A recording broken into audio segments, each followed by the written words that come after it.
Welcome to the Fourth Branch program, the place for common sense. I am MD. This is segment 3, and this is part 2 of the topic, Saving America. In part 1, we talked about the state of affairs, why we are where we are in the country. In this segment, we will talk about a little bit about the candidates offering themselves as an alternative to what is currently going on in the country. As we explained in part 1, the country has been going through tumultuous time, and it is highly unlikely, it is quite impossible to help those who do not believe that there is a problem. And we re-emphasize the fact that this program, the Fourth Branch, is not made for everyone. This program does not attract everyone. Only those who are patriots, and of course individuals with common sense. It is irrelevant whether you belong to the Democrat or to the Republican Party, as long as loyalty to the country is a priority to you. We will continue the conversation by talking about the candidates who are vying for the Oval Office for the 2020 presidential race. We'll be right back.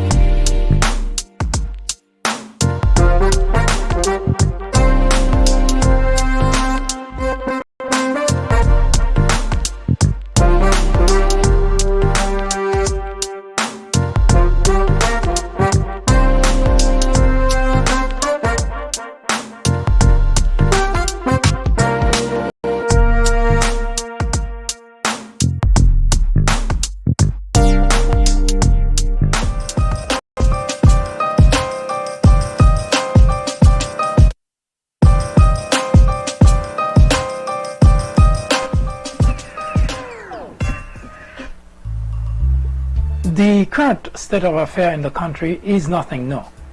The United States of America has gone through tumultuous time before. As I explained in part 1, the framers of the Constitution did quite a great job providing a structure of government which should prevent the country from ever falling in the hands of a tyrant. But what the framers of the Constitution did not realize is that you could have a tyrant and also a political party which has completely relinquished its duty, its job to oversight of the executive branch, and such provide a possibility for a tyrant to become a ruler in the country. It takes time, but it does happen. We, in many occasions here, provided the example of the Weimar Republic, Germany, which was a democracy fallen in the hands of Adolf Hitler. As such, the 2020 presidential election is a turning point for the nation, for those who made the mistake of voting Donald Trump in office, and for those who sat at home and did absolutely nothing. We do not have the luxury of a repeat of the 2016. As such, let me introduce to you the list of candidates who vie for the presidency in 2020.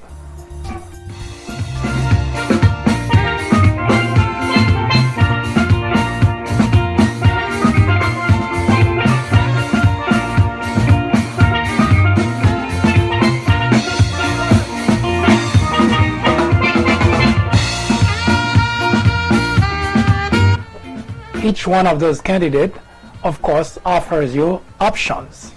They have agenda. But one thing is pretty common among all those candidates. They want the country to get back to what it used to be. A country that is governed by an individual, a president, who sees everyone in the country, who understands that the job is not to be to a few. The concern is not to a few, but to the whole nation. Because the president of the country is not the president of a political. As such, pay attention, because it is a turning point in the history of our republic.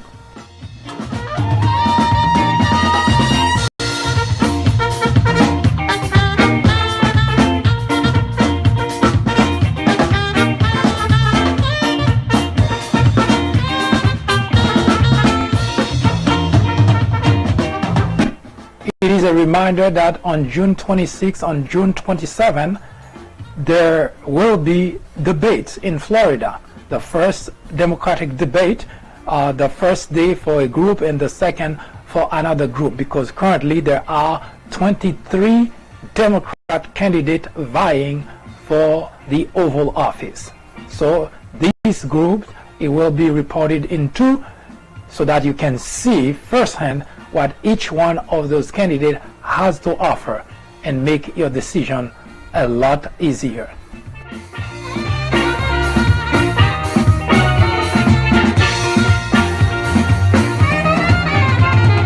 I'm just the kind of guy who will love you all over, and you're just the kind of girl who make love undercover. I'm just the kind of guy who will love you all over, and you're just the kind of girl who could watch me keel over. Tide is high, but I wanna be your number one. The tide is high, but I hold on. I wanna be your number one.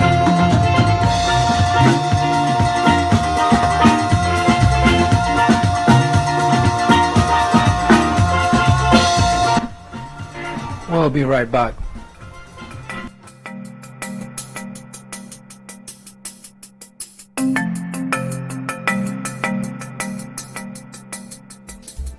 As it is probably or should be obvious at this point,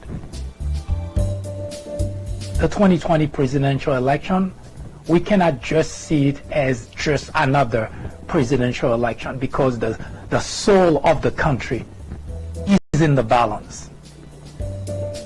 For the first time in the history of the United States of America, we have an individual in the Oval Office whose words mean absolutely nothing.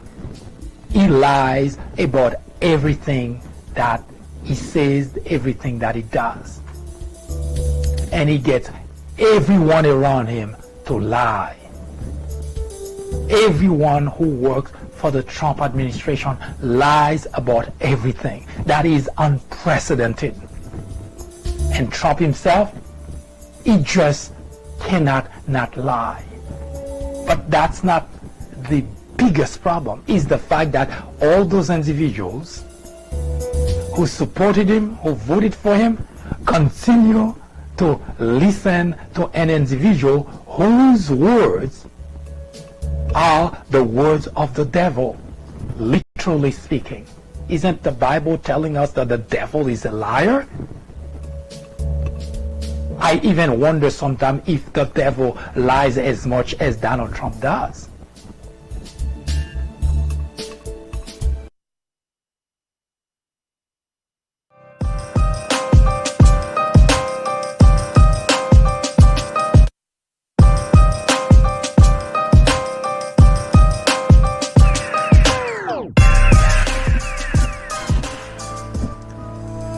I asked a few of my fellow Republicans, trying to gauge as to what exactly do Republicans mean when they say, we love Donald Trump, he's doing such a great job. What exactly do they mean? Because I do notice that there is a rift between Democrats and Republicans pulling in different directions. So I went to the heart of the matter and I said to a group of Republicans, which one of you would use Donald Trump as role model for your children? Complete silence, because in all fairness, any logical parent, any civilized individual,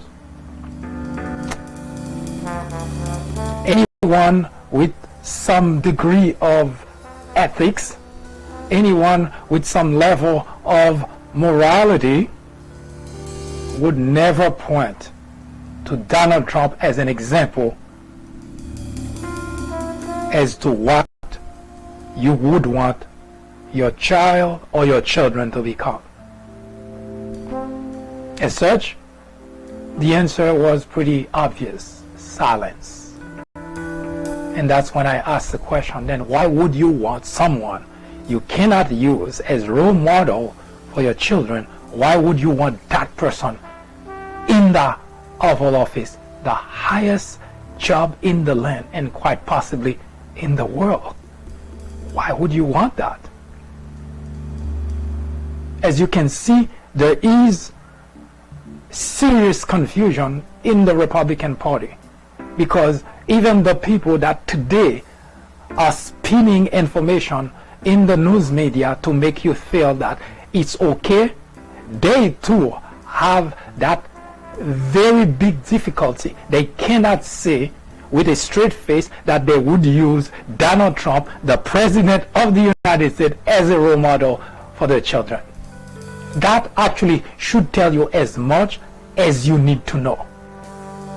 You know, our human being, we like to do name dropping if we know so and so, or if we close to so and so. As a matter of fact, even if we're not, if you drop the name, you want people to know, to think you're associated with so and so, because it's a good thing. Now, if you happen to have the President of the United States and you can point to that individual as role model for your children, would you not? Now, if you cannot, then that should tell you all that you need to know. There is no more argument trying to convince people he's a great president, is this, is that, because that's the proof that you recognize that that guy is not fit to be President of the United States. And there is another person who also thinks so. Let's listen to him. Go. I'm not going to try to get into the mind of Donald Trump, because I don't think there's a whole lot of space there. I think he's a kook. I think he's crazy. I think he's unfit for office. And I'm a Republican, and he's not. He's not a conservative Republican. He's an opportunist. He could shoot somebody on Fifth Avenue, and 25 or 30% of the people would still follow him, because he gives voice to their anger and their frustration. But he's not fit to be President of the United States.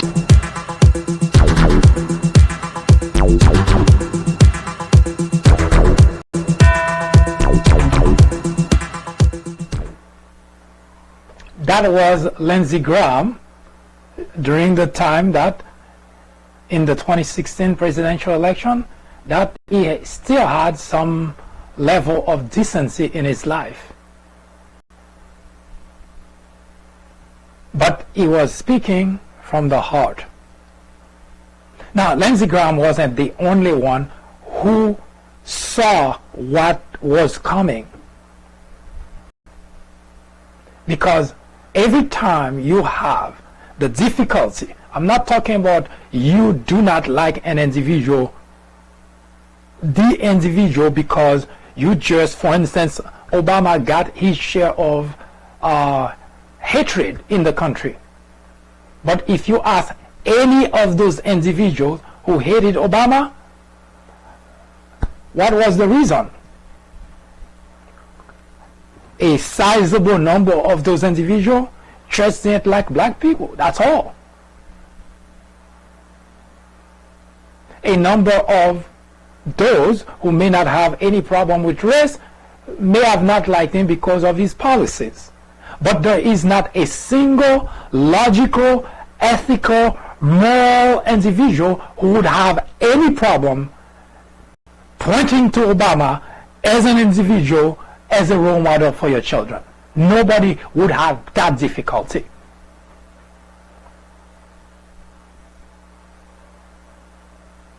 Now, Lindsey Graham was one of such individuals who saw what was coming. But let's take a look at somebody else who actually debated Donald Trump on the stage, who argued with Donald Trump, who actually saw Donald Trump as the greatest danger that our nation would face. Let's take a look. I'm going to tell you what I really think of Donald Trump. This man is a pathological liar. He doesn't know the difference between truth and lies. He lies practically every word that comes out of his mouth. And in a pattern that I think is straight out of a psychology textbook, his response is to accuse everybody else of lying. He accuses everybody on that debate stage of lying. And it's simply a mindless yell. Whatever he does, he accuses everyone else of doing. The man cannot tell the truth, but he combines it with being a narcissist. A narcissist at a level I don't think this country's ever seen.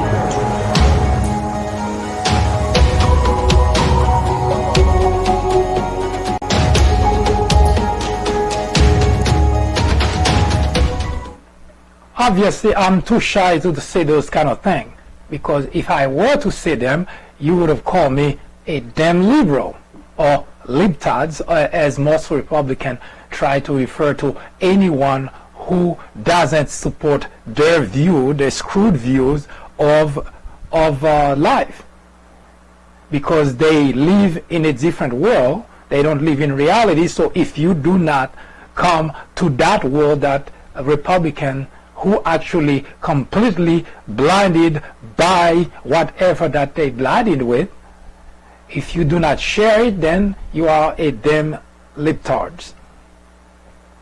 Those two guys you just heard, they are Republicans, and they saw exactly what everybody else who has a mind, everybody else who has a sense of decency, everybody else who has some measure of morality would be able to tell you.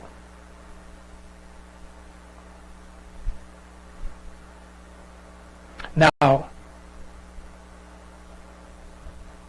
I personally have been advocating, I already wrote more than maybe 3-4 articles in which I say that the way to save the United States of America, that Donald Trump ought to be impeached.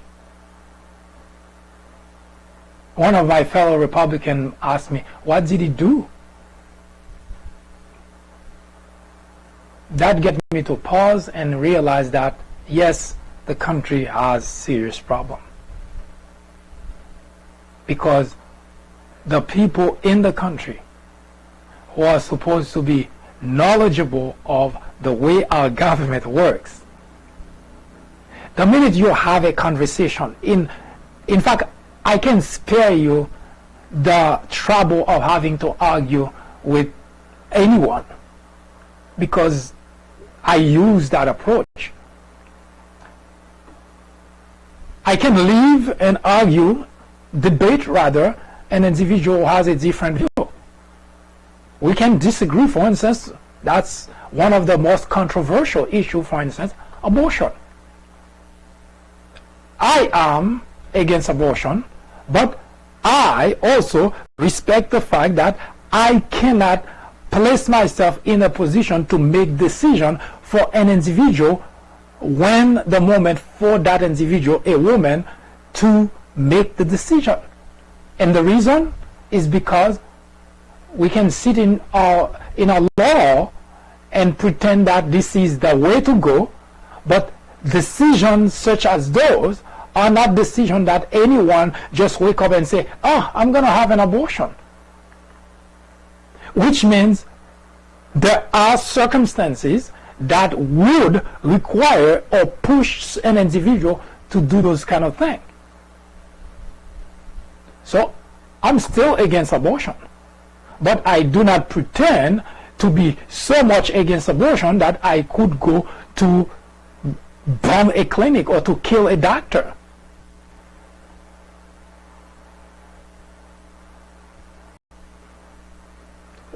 True freedom may survive if we are all willing to fight for the rights of even those we disagree with.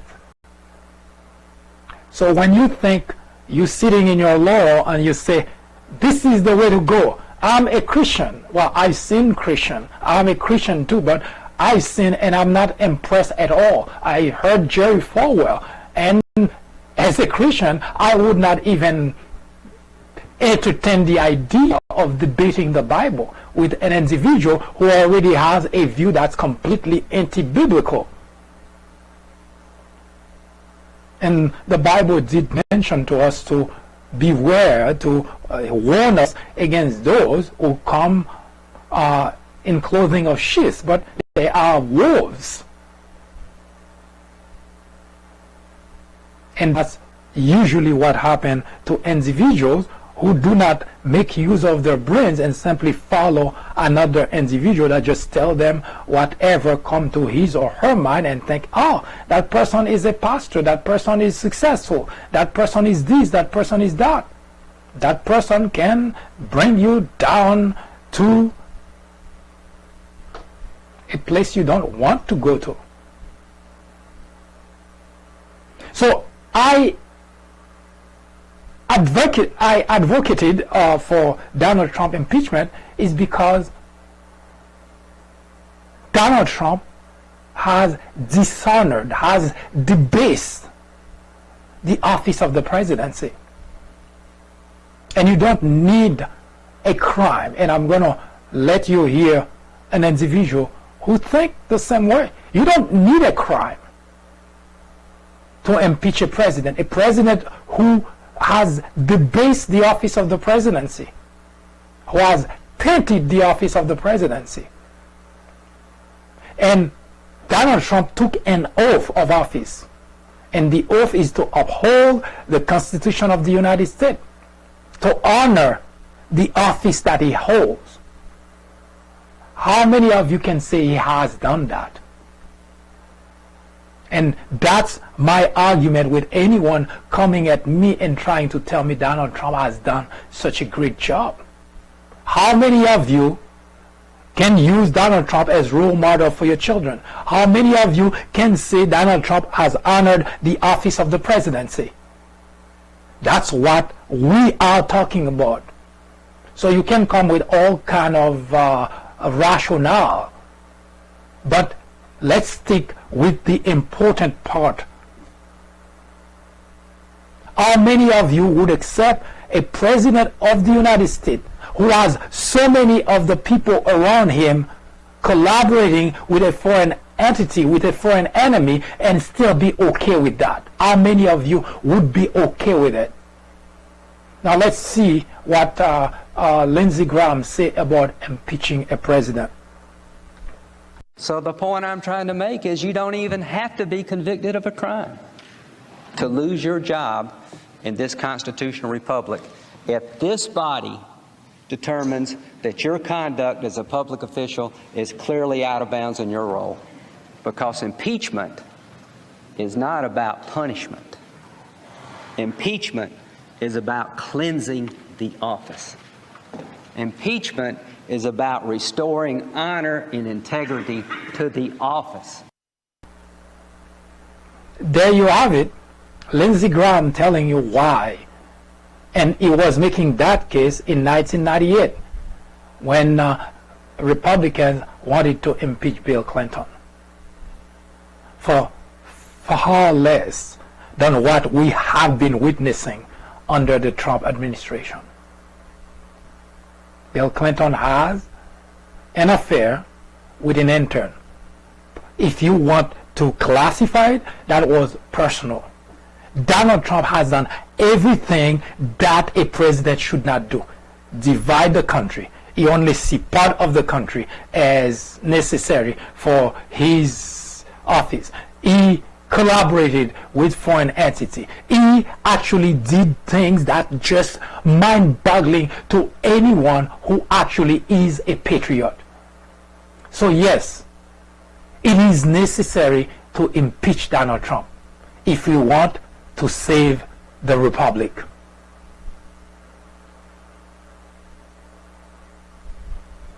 Let's hear what another individual said quite a while back, even before we got to the election. At the time that Donald Trump was bashing, lambasting those individuals on the stage, and they were just exiting the race one after the other. Mitt Romney found it necessary to warn the American people that that guy is not good for the country.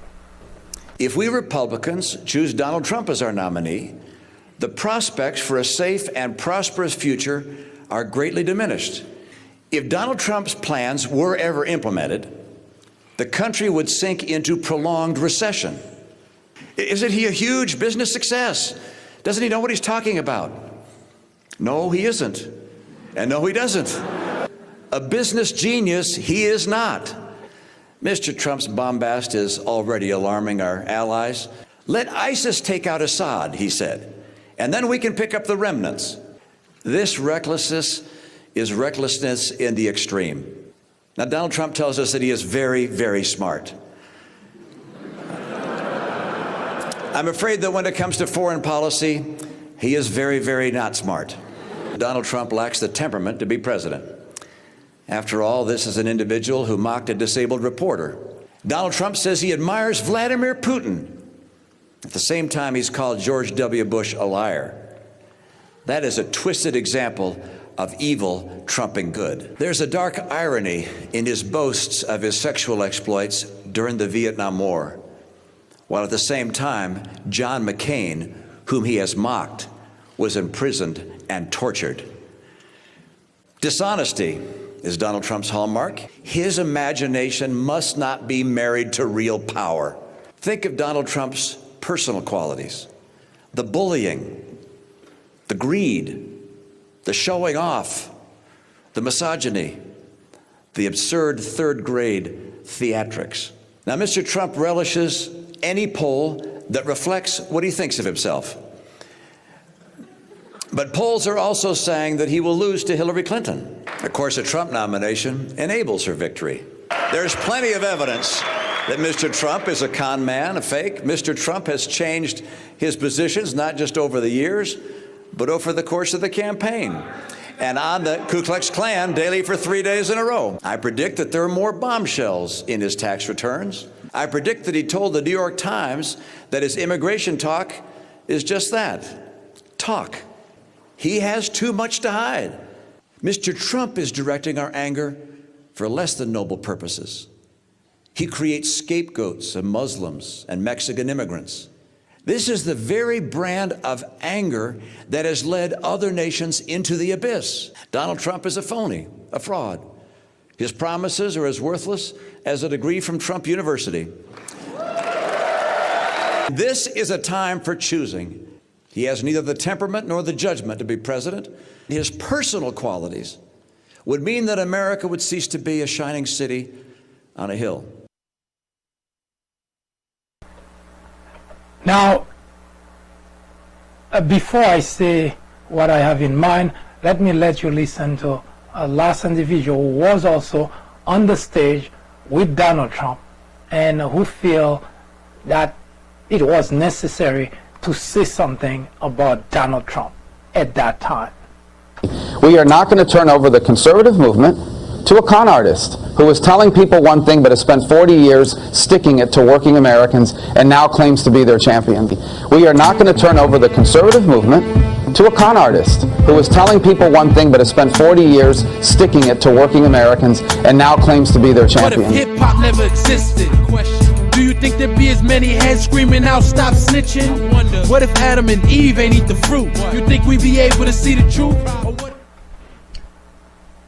There is a common theme in all that you just heard. If you heard nothing, if you remember nothing, there is one common theme. Donald Trump is not a role model.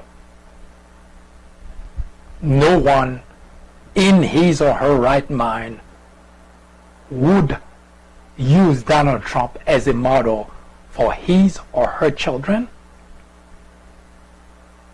because Donald Trump simply is not a quality, is not a model individual, and yet he is the President of the United States. What an irony. How could anyone justify, and that's the question, how could anyone justify having a corrupt, a liar, and an individual who cannot be used by any one of his supporters or admirers or defenders as role model for their own children. And yet they have the courage, they have the audacity to thrust on the rest of us in the country such individual.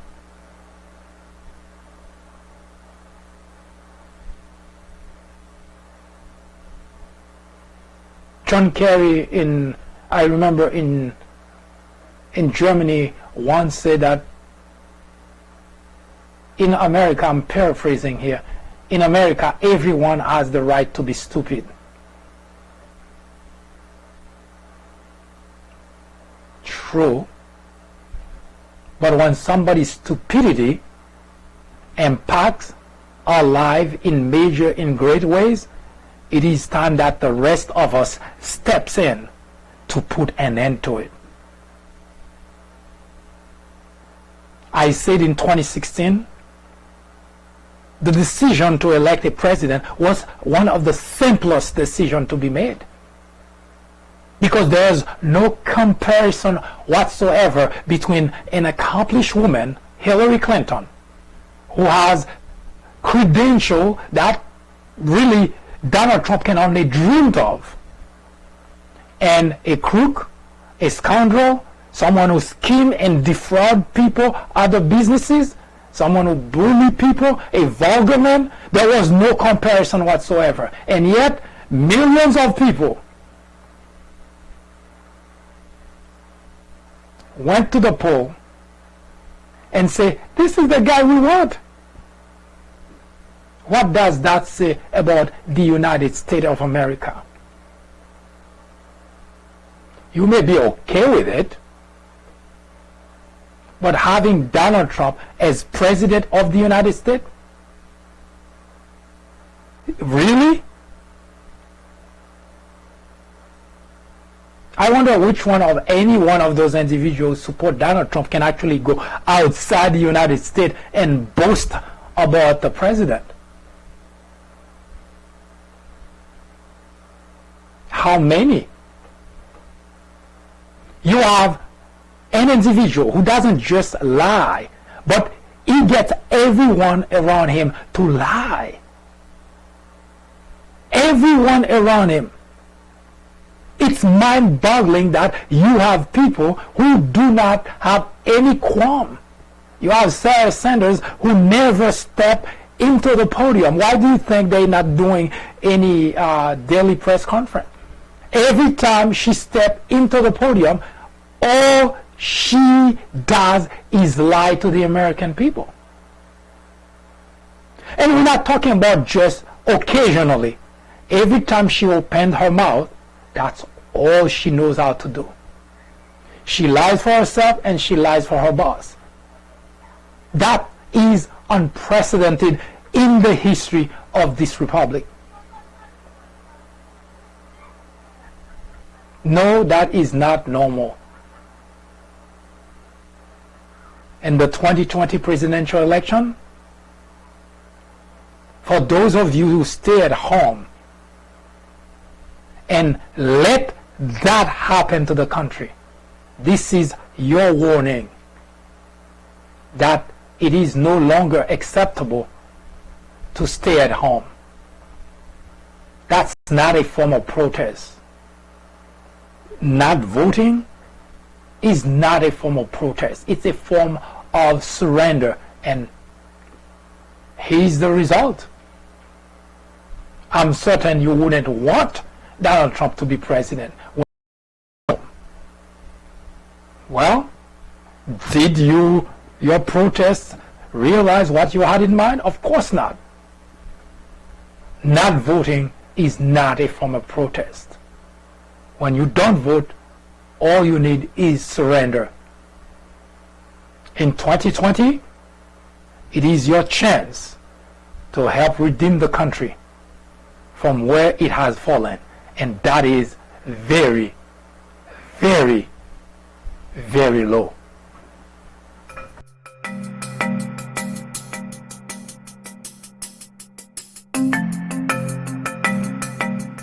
If you are a patriot, you cannot not be outraged, because this is not a matter of being Democrat or being Republican, because the very reason that our democracy survives is because of that very structure of our government. The minute that you don't have any oversight, then at that point, the idea of democracy in the United States of America ceases to exist. So if you are a Republican and you think it's okay, then you too are no patriot. There is no other word of saying it. No matter what you hear people saying, trying to sugarcoat, trying to go around to explain it to you, that's all it means. If you are okay with what is currently going on with Donald Trump, with the Republican Party, you categorically are not a patriot. And no matter what you think of yourself, you are not a patriot. Because a patriot is someone who would give up, who would make sacrifice sometimes of his or her own life, let alone sacrifice a political party in order to preserve the democracy, in order to preserve the Constitution, in order to preserve the rule of law. So if you cannot do that, don't talk to anyone about being patriot, because you are no patriot. That was an update through the prism of common sense. Join us again tomorrow at 10:30 a.m. for a full presentation. I am MD, host of the Fourth Branch program, The Place for Common Sense. Send us comments, criticism, suggestion, or simply let us know how we're doing. Thank you for watching. Have a wonderful afternoon. See you next time.